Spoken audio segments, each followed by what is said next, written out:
This year, let's get to business. This year you lost a close friend. We all lost a close friend. Well, last year. Yeah. You know, and I think that at one point a lot of people blamed you for the death of Bankroll. Even though, you know what I'm saying, a lot of people didn't understand that y'all was as close as y'all were. Exactly. That you would never wish any harm to him, period. Exactly. What was that feeling like for everybody to kind of turn their back on you and accuse you of being the reason why? Or did they? Or did you ever feel like that?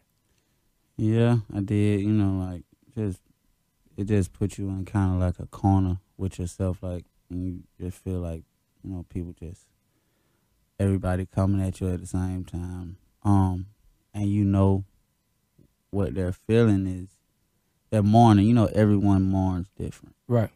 And for you to even react or say something, you know, towards the mourn, you know, it could entitle you into their opinion, if I could put it like that. Like, I just had to stop, look at it, you know, leave it alone, because I was mourning too. Right. So anything I would have said out of you know, anger or defense, you know, I didn't want anybody to take it the wrong way. So, but I know everybody knows, but, you know, I would say it again. I want to say it again. I want everybody to know again, if they don't, you know, like, Bankroll was my brother.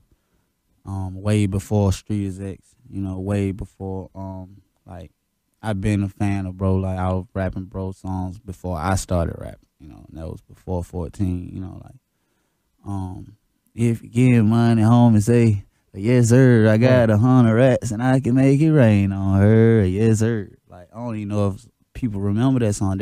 I was really rapping that going to school every day. That was real fresh. That was fresh. You know, like, but I don't like doing that or having to do that, rather, you know, like, explain that, because you should know how long, you know, and even when we was together with Street X for that amount of time, you know, like, that's my brother.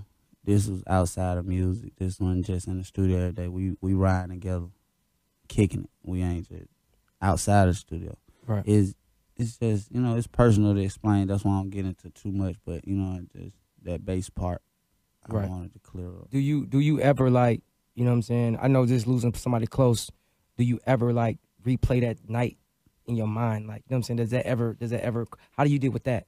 Because I know so many times, like, you lose people close to you, and sometimes that you might even tend to blame yourself or say, if I would have did this differently, I would have did this differently, or I could have did this.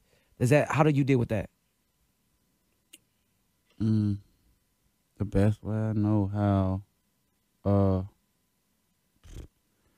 Try not to go to drugs. Just go put it in my music, go rap, go in the studio, go in the booth. I let a lot of,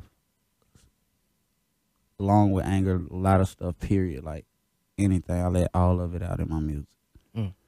All of it out in the studio, even if it ain't in the booth, I'm gonna be rapping it or saying it just in the room, loud as I can, you know, because I feel like that's my place. No, bro, I really don't know how to, you know.